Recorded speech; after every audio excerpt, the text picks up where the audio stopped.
మాట్లాడదాం ఇదే అంశం పైన. అందేమో రామిరెడ్డి గారు భారతీయ జనతా పార్టీ సీనియర్ నాయకులు, కాంబోజ్ వెంకటేశ్వర్లు గారు బీఆర్ఎస్ పార్టీ సీనియర్ నాయకులు మనతో పాటు ఉన్నారు.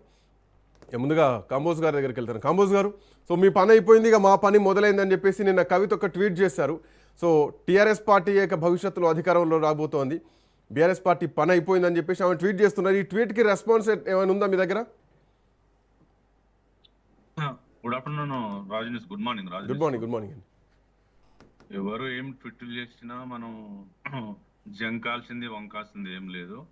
ప్రజాస్వామ్య వ్యవస్థలో, పార్లమెంటరీ వ్యవస్థలో మా పని అయిపోయిందంటే, మేము గెలిచిన సర్పంచులు 4,000 మంది 500 మంది ఎక్కడికి వెళ్ళారు, మేము మొన్న 20 మున్సిపల్ కార్పొరేషన్లు కైవసం చేసుకున్నాం, వాళ్ళు ఎక్కడ పోయారు, మా 67 లక్షల బీఆర్ఎస్ పార్టీ సభ్యత్వం ఎక్కడ పోయింది, తెలంగాణ తీసుకొచ్చినటువంటి నాయకుడు వచ్చి ఒక హిస్టరీ క్రియేట్ చేసిన వ్యక్తి వచ్చి మళ్ళీ మీటింగ్ పెట్టుకున్నాడు.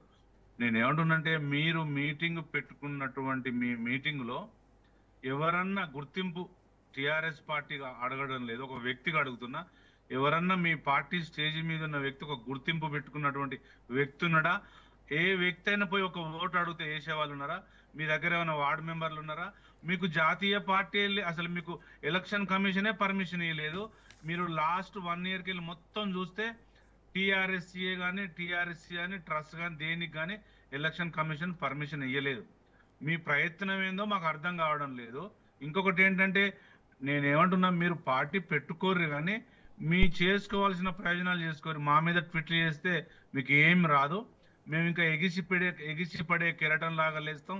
తెలంగాణ మూలాల కోసం, తెలంగాణ భవిష్యత్తు కోసమే బీఆర్ఎస్ పార్టీ కార్యకర్తలు కానీ, ఇప్పుడున్న ఎమ్మెల్యేలు కానీ, రాబోయే కాలంలో కొత్త రక్తం పుంజుకున్నా కూడా మేము బీఆర్ఎస్ పార్టీ అనేది ఒక తెలంగాణ స్వరం.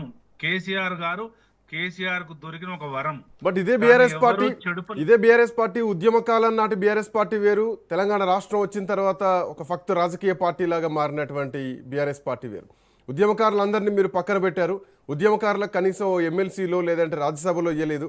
ఉద్యమంలో పాల్గొన్న వాళ్ళందరినీ కూడా పక్కన పెట్టేసి మీరు సమైక్యాంధ్రకు జైగొట్టిన వాళ్ళని తీసుకున్నారు. సో ఇప్పుడు 2014 వరకు కట్ ఆఫ్ పెట్టి వాళ్ళందరికీ ఒక సూపర్ నారియో లాగా ఒక ఉద్యోగ అవకాశం 1,00,000 ఉద్యోగాలు కల్పిస్తామని చెప్పేసి కవిత ఒక స్టేట్మెంట్ ఇస్తాం. సో దీన్ని బీఆర్ఎస్ పార్టీ ఎట్లా చూస్తుంది?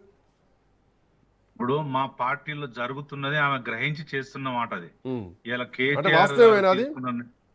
100% కొంత మేరకు బీఆర్ఎస్ పార్టీ కానీ, టీఆర్ఎస్ కార్యకర్తలను కానీ, ఉద్యమకారులను పట్టించుకోలేదు. కానీ కేసీఆర్ గారు ఈ 29 నెలలుగా ఏం జరిగిందని నెమరు వేసుకుంటే, దొరికిన అంశాల మొత్తం క్రోడీకరించుకుంటే కొంత నష్టం జరిగింది. మనం యూత్ కు, ఉద్యమకారులకు, బీఆర్ఎస్ పార్టీలో, టీఆర్ఎస్ పార్టీలో నిజమైన కార్యకర్తలకు అన్యాయం జరిగిన వాళ్ళను నెక్స్ట్ 2028లో ముందుకు తీసుకెళ్లిన ఉద్దేశం మీద మేము చేస్తున్న ప్లాన్ లోనే మీరు మా గురించి చెప్తున్నారు తప్ప మీరు చేసేది ఏం లేదు. మీ దగ్గర ఏమైనా ఉద్యమకారులు ఉంటే వాళ్ళకి చేయండి. మీ దగ్గర ఉద్యమకారులు లేరు కదా, బీఆర్ఎస్ పార్టీలో ఉన్నారు ఉద్యమకారులు. కాబట్టి మీరు అన్నా అనకపోయినా కేసీఆర్ గారు మీరన్నా కొంతమంది ఉద్యమకారులకు ఎవరికైతే అవకాశాలు రాలేదో మరి వాళ్ళకి అవకాశాలు ఇస్తా అన్నప్పుడు కనీసం ఈ టీఆర్ఎస్ పార్టీకైనా వెళ్ళడానికి అవకాశం ఉంటుంది కదా. పెట్టింది కూడా చిన్న వ్యక్తి ఏం కాదు, కేసీఆర్ స్వయాన కూతురు. సార్ నేను ఏమంటున్నానంటే, కేసీఆర్ గారు కూతురైనా బయటి వ్యక్తులైనా ఎవరైనా కేసీఆర్ గారి కోపం మీద పెట్టిన పార్టీలు 15 ఉన్నాయి. ఆ 15లో ఇదొకటి. నేను ఏమంటున్నానంటే, కవిత గారి మీద మాకు అలా ఎలాంటి కోపం లేదు. మీరు తీసుకునే నిర్ణయాల మీద, కేసీఆర్ గారిని తిట్టడం మీద, మీరు మా బీఆర్ఎస్ పార్టీ మీద చేస్తున్న ట్విట్ల మీదనే మాకు కోపం తప్ప, ఆమె ఒక ఉద్యమ నాయకురాలు, పార్టీ పెట్టుకుంటే పెట్టుకోండి. కానీ మీ పార్టీ పెట్టుకున్న నిర్ణయం కూడా చాలా వ్యూహంతో, చాలా ముందు జాగ్రత్తతో తీసుకోవాలి. తెలంగాణ ప్రజలను ఎవరిని బ్లఫ్ చేయొద్దు. టీఆర్ఎస్సీఏ పెడుతున్నా, అసోసియేషన్ పెడుతున్నా, వస్తున్నా అనేది. మీరు నిజాయితీ ఉంటే మీ ట్విట్టర్లో ఎలక్షన్ కమిషన్ ఇచ్చినటువంటి మీ జీవో ఇస్తుంది కదా, మీకు పర్మిషన్ ఇస్తుంది కదా, అది మీరు లింక్ చేయండి. అప్పుడు కానీ ప్రజలు గ్రహిస్తారు.